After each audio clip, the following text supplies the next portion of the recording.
Hey guys, welcome back to Project Dumpster Fire. Today I have a few tool tips for you.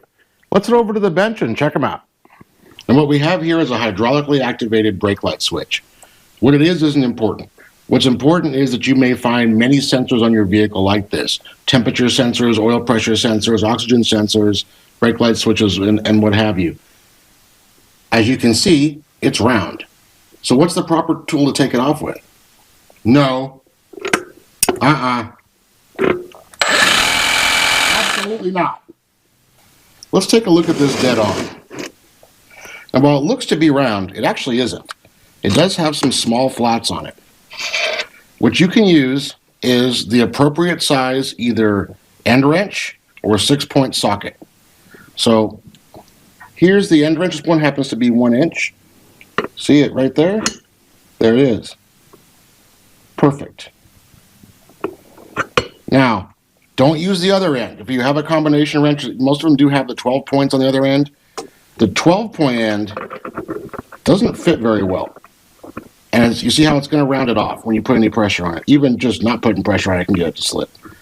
So definitely you want to use the open end or a 6-point socket like this. Tape measures. We all have them. And they weirdly multiply. I mean, you start off with one, you have a tape measure, you get home, put it in your tape measure drawer, you know? There it is, and you put it away.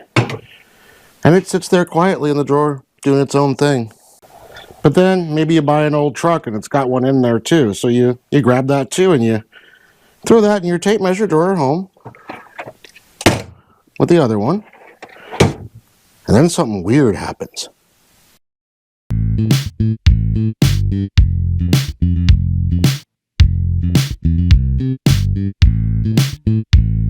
What the?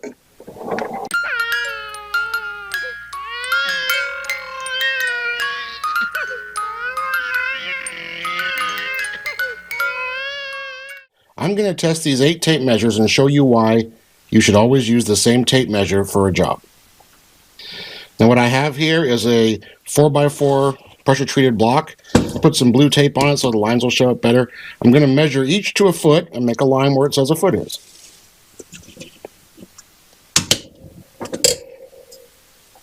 I'm using a sharp pencil in my square.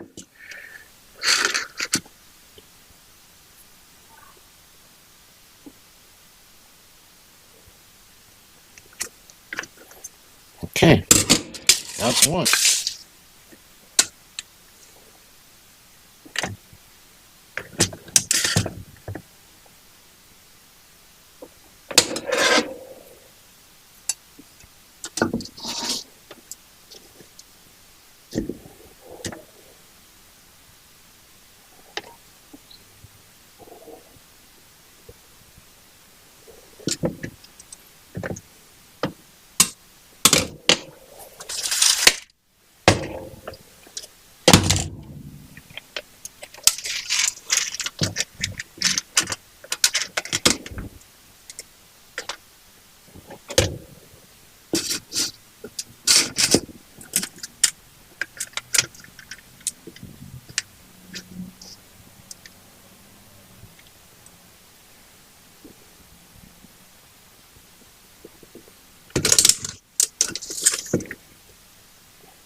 Now I'm going to use the square to mark the ones furthest in and out, and we'll see what the variation is.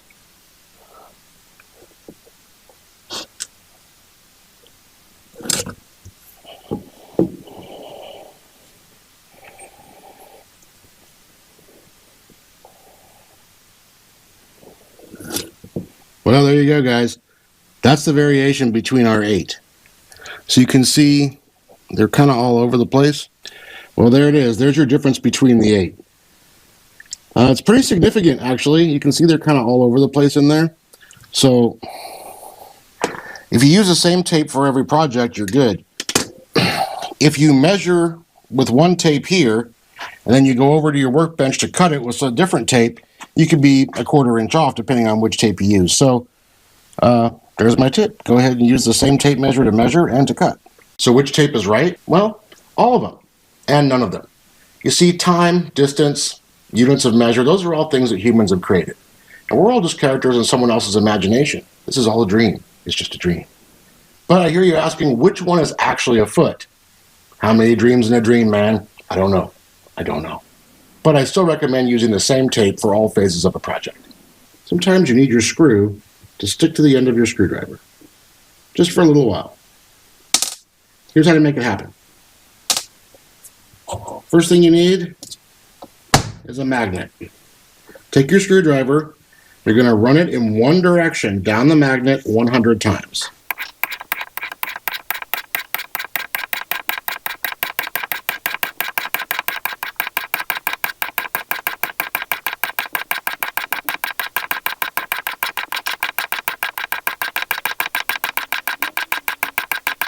All right, I lost count in there too.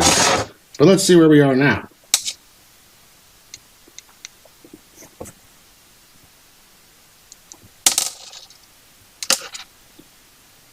That's how you magnetize a screwdriver.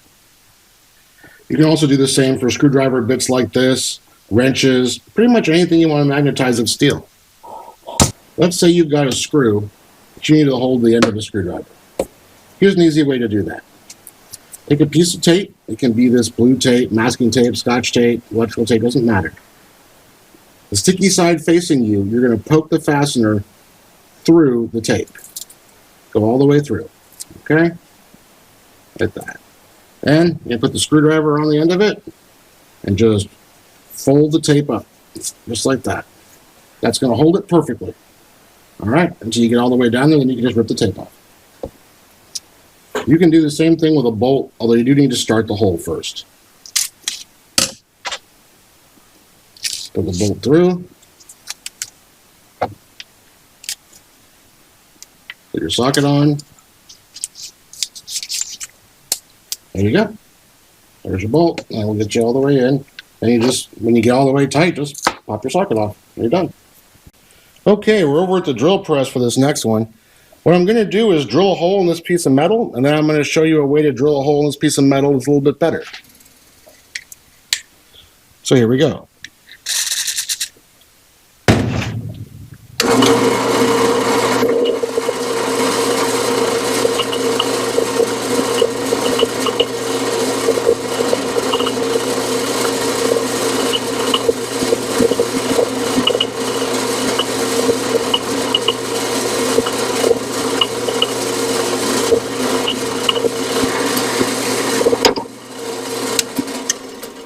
All right, hole drilled.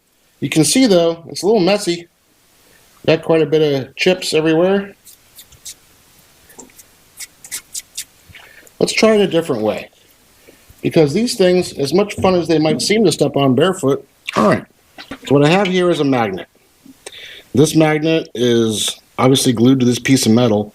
We're going to drill right through the center of this hole, and the magnet's going to take the chips from us.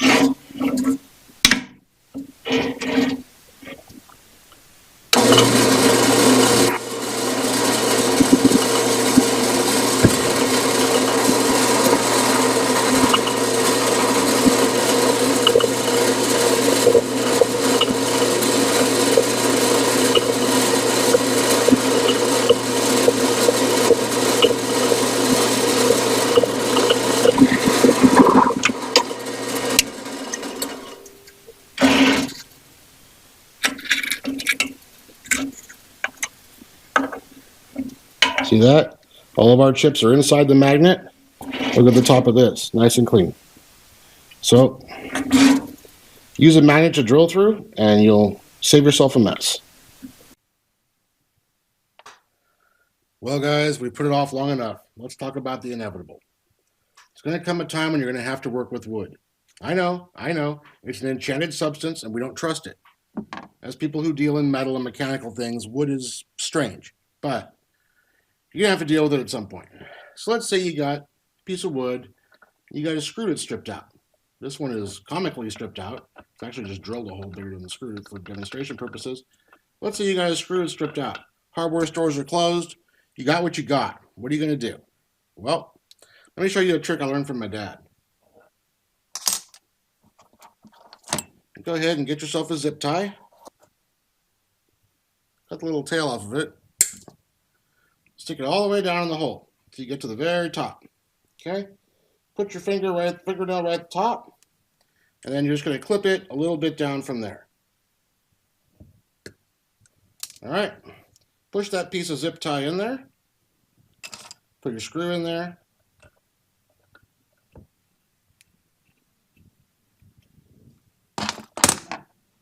Start tightening.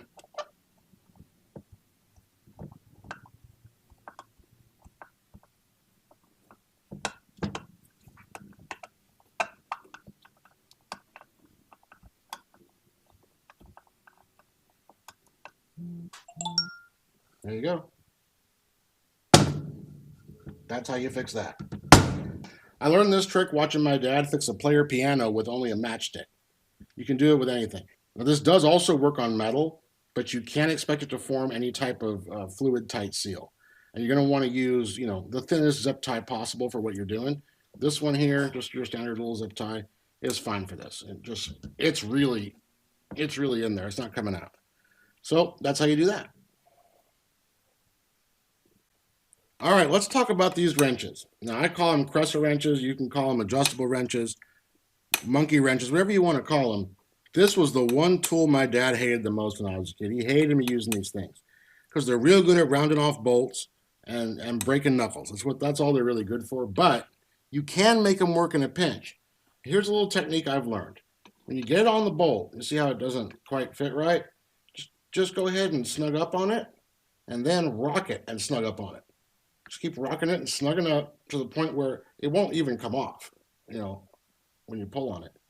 Then it's got a little bit of rock in it, but then you can really grab it and hope that it might work. I'd like to keep my thumb on it while I'm using it, and that keeps the jaw from rocking out. The problem is the way the jaw can move. You see, the jaw itself can move back and forth and rock away. So when you keep that tension on it, it prevents it from doing that. All right, now this tip's more about keeping your stuff from getting damaged than it is for actually working on anything, but it is a tool hack nonetheless. So let's say you got this bolt you need to get out, and it's right next to this painted surface here. And you got your ratchet on there, right? And you go to turn it, you can see you're gonna whack this, and you're gonna scratch the paint. Best way to solve that I've found is take a piece of hose and slide it over your ratchet handle. Just that simple. Now you're not hitting your paint. Okay, and you can use anything for this. It doesn't have to be this hose. This is just some foam hose that I had laying around. You can use motorcycle hand grip, bicycle hand grip, tape, garden hose, fuel line, heater hose, whatever you got around really that'll protect that paint. Guys, I'm ashamed to say it, but this is one that's gotten me more than once. Now, you go and you grab your test light and you're trying to figure out if you have power coming to whatever it is you're trying to figure out on your vehicle, and you can't find power anywhere. You just can't figure it out. Well, I'm here to tell you, do the simple thing first. Actually test to see if your test light's working. I got a 12-volt power supply here on the bench, but you can do this right across your battery terminals in your car. That's fine. There we go. Now I know I got a functioning test light. Seems simple, but more than once that's bitten me. Worth checking. Well, guys, I hope you enjoyed these tips, and I really want to thank you very much for watching. If you enjoy what I'm doing here, please subscribe. It helps me out a lot.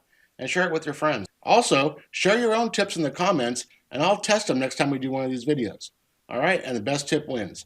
I'm going to have a little prize for you. Okay, thank you all for watching, and we'll see you next time.